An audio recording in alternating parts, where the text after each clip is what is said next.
¿Alguna vez has escuchado algo que no debías escuchar?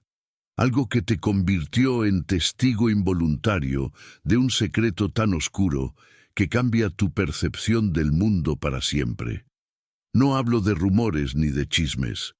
Hablo de esos momentos en que accidentalmente descubres que la gente que conoces, la gente en la que confías, guarda algo monstruoso detrás de puertas cerradas. Y una vez que lo sabes, una vez que has visto aunque sea un fragmento de esa verdad, ya no puedes fingir ignorancia. Ya no puedes regresar a la inocencia. Esta historia comienza en Morelia, en el año de 1896.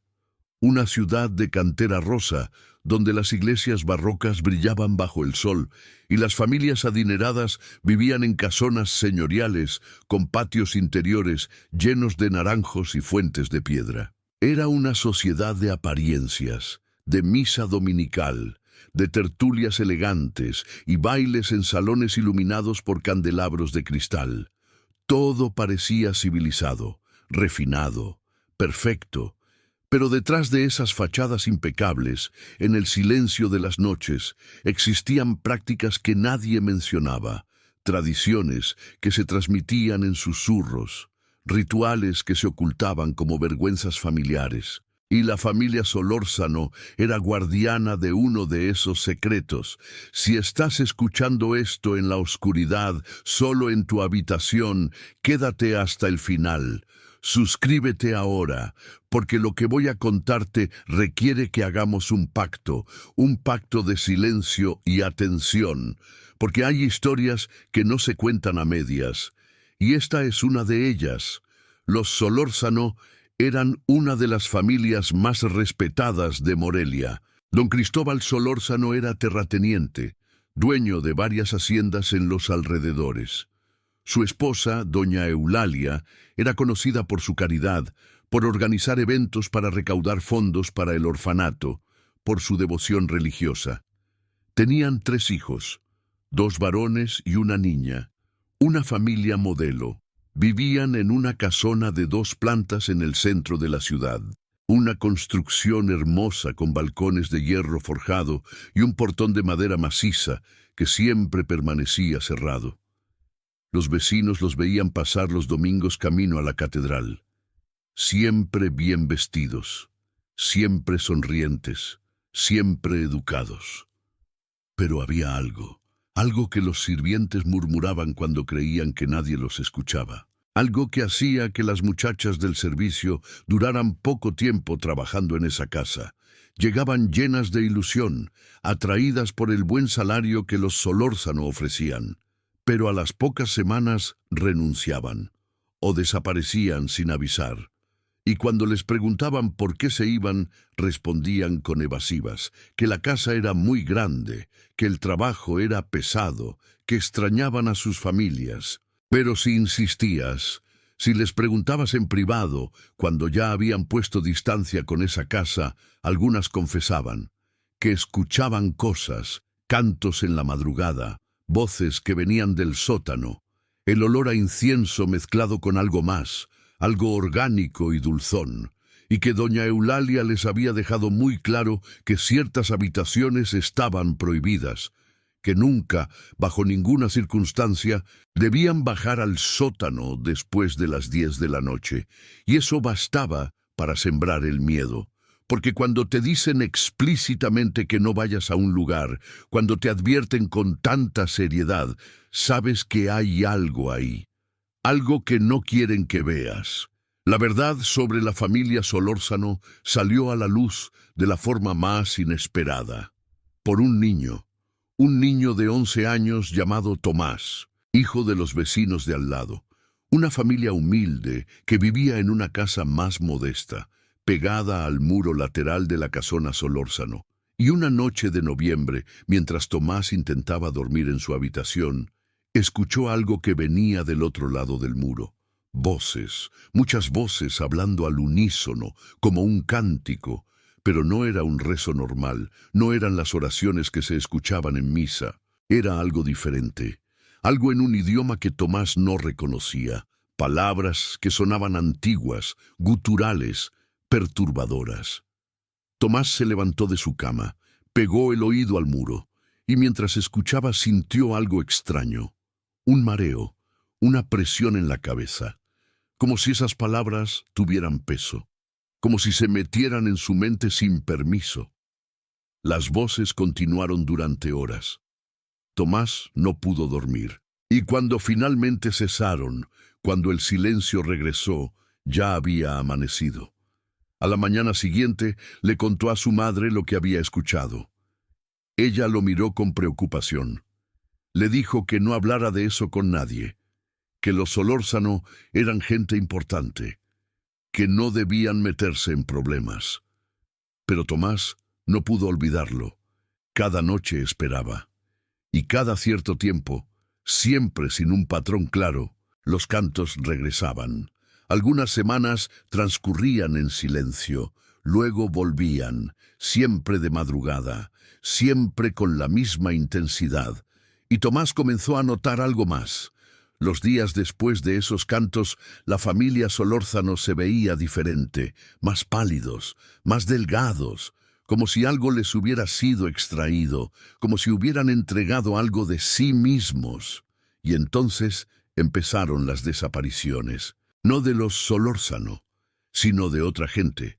Primero fue un mendigo que solía dormir en las calles cerca de la catedral. Luego, una mujer mayor que vivía sola en las afueras.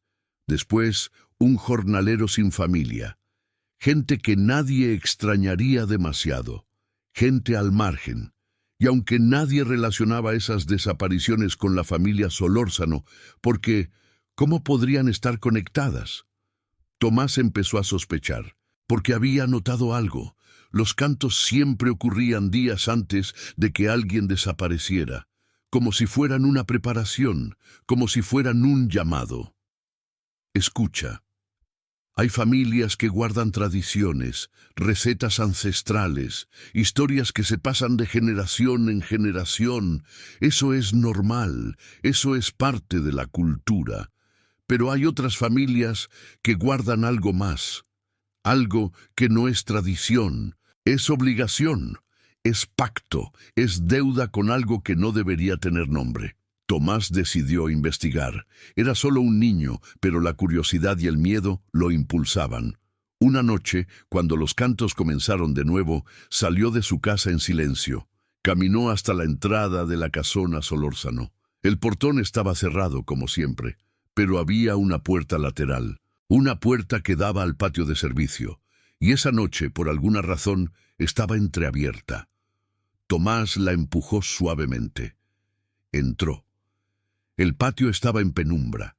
Solo una lámpara de aceite colgaba en la esquina, proyectando sombras alargadas. Y los cantos venían de abajo, del sótano. Tomás encontró la escalera.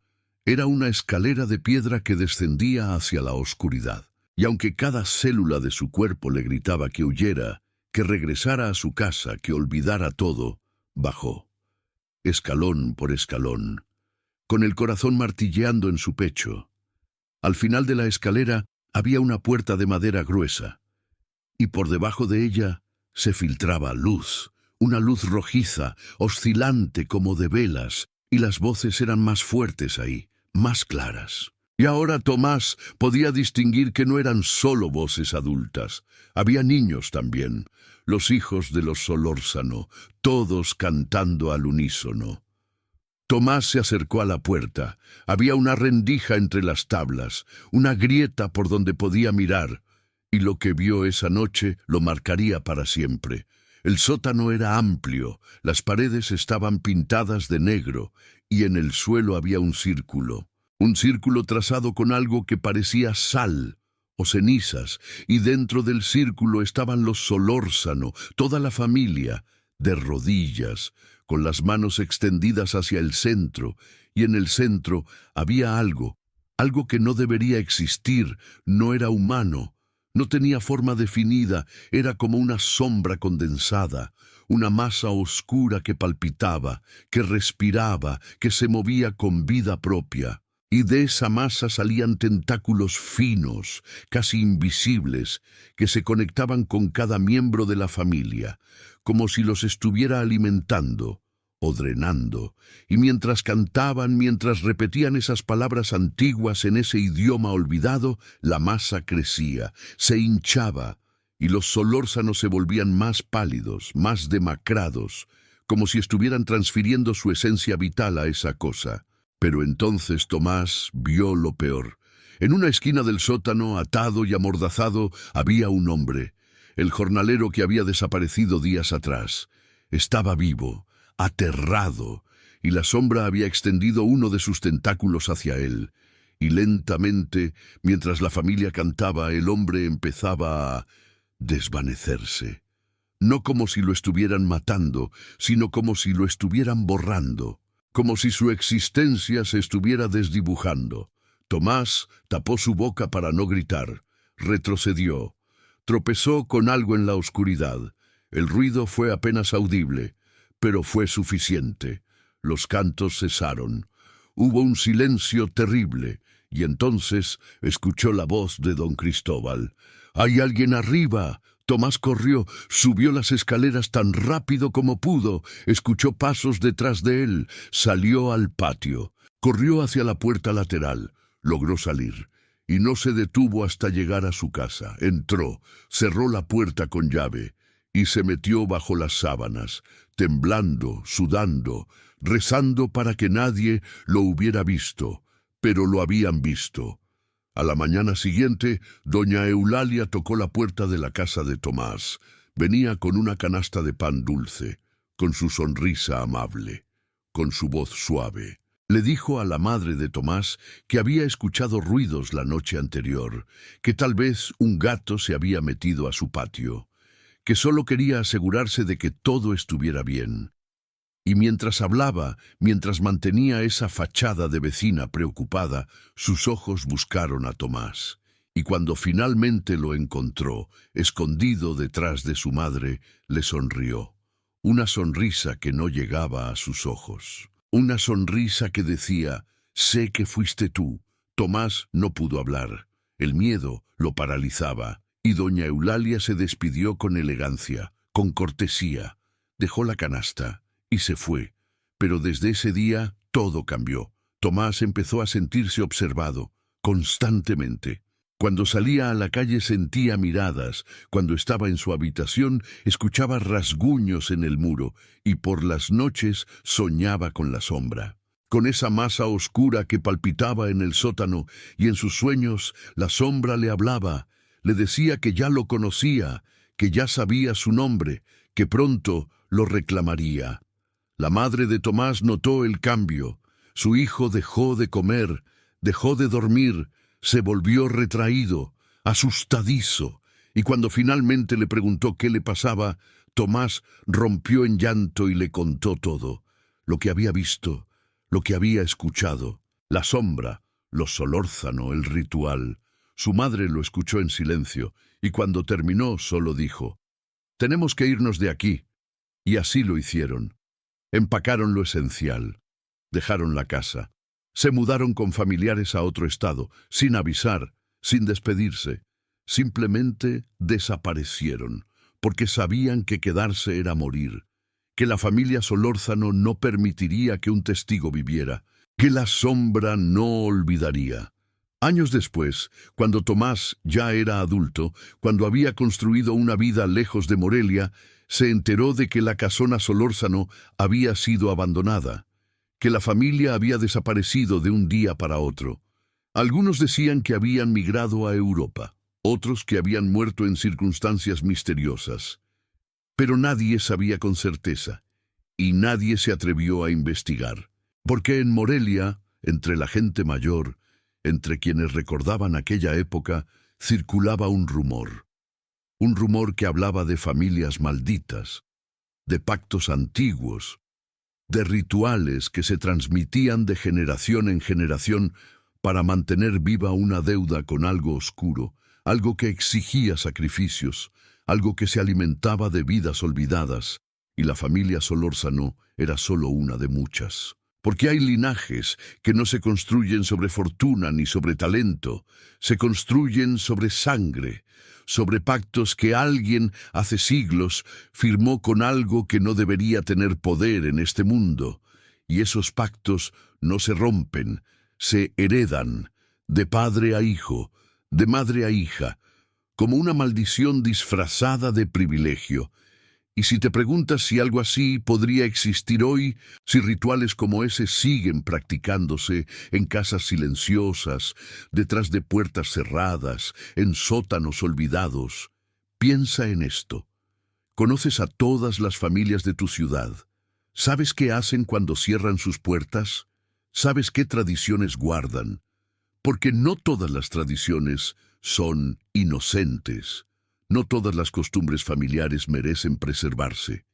Y algunas casas, algunas familias, son portadoras de secretos tan antiguos y tan oscuros que su sola existencia contamina el aire que respiran. Si alguna vez has escuchado cantos extraños en la madrugada, si alguna vez has sentido que hay algo mal en la casa de un vecino, si alguna vez has tenido la sensación de que ciertas familias esconden más de lo que muestran, déjamelo saber en los comentarios. Escribe simplemente "lo escuché" o "lo sé" y comparte esta historia con alguien que deba saberla, porque hay advertencias que deben transmitirse. La casona Solórzano fue demolida en los años 50. Construyeron un edificio de departamentos en su lugar. Y la gente que vive ahí no sabe nada de lo que hubo antes, no saben que caminan sobre tierra maldita, que duermen sobre el mismo espacio donde una sombra fue alimentada durante décadas, donde vidas fueron borradas, donde una familia vendió su alma a cambio de prosperidad. Pero algunos inquilinos han reportado cosas extrañas, que escuchan cantos en la madrugada, que sienten presencias en los pasillos, que han visto sombras moviéndose en las esquinas, y que a veces, cuando el silencio es absoluto, cuando la noche se vuelve densa y opresiva, sienten que algo los observa desde abajo, desde el sótano que ya no existe, desde el espacio donde algo oscuro fue invocado tantas veces que dejó una marca permanente en la realidad. Porque hay cosas que no se borran con demoliciones, hay presencias que no se van con el tiempo, y hay deudas que siguen cobrándose, generación tras generación, hasta que finalmente se agota el linaje, o hasta que se encuentra un sustituto. Ahora, antes de que cierres esto, antes de que apagues la luz e intentes dormir, quiero que hagas algo. Piensa en tu familia, en las tradiciones que heredaste, en las costumbres que nunca cuestionaste. Hay algo que te parezca extraño, algo que hacen en privado, algo que no se habla con extraños. Porque todos tenemos secretos familiares, pero la pregunta es, ¿qué tan profundo va ese secreto? ¿Es solo una receta guardada celosamente? ¿O es algo más? Algo que requiere silencio, oscuridad y vidas. Y si esta noche escuchas cantos que no deberías escuchar, si sientes que algo en tu casa se mueve cuando todos duermen, no lo ignores, porque tal vez tu familia también guarda algo, algo que ha estado esperando pacientemente, esperando el momento adecuado para reclamarte.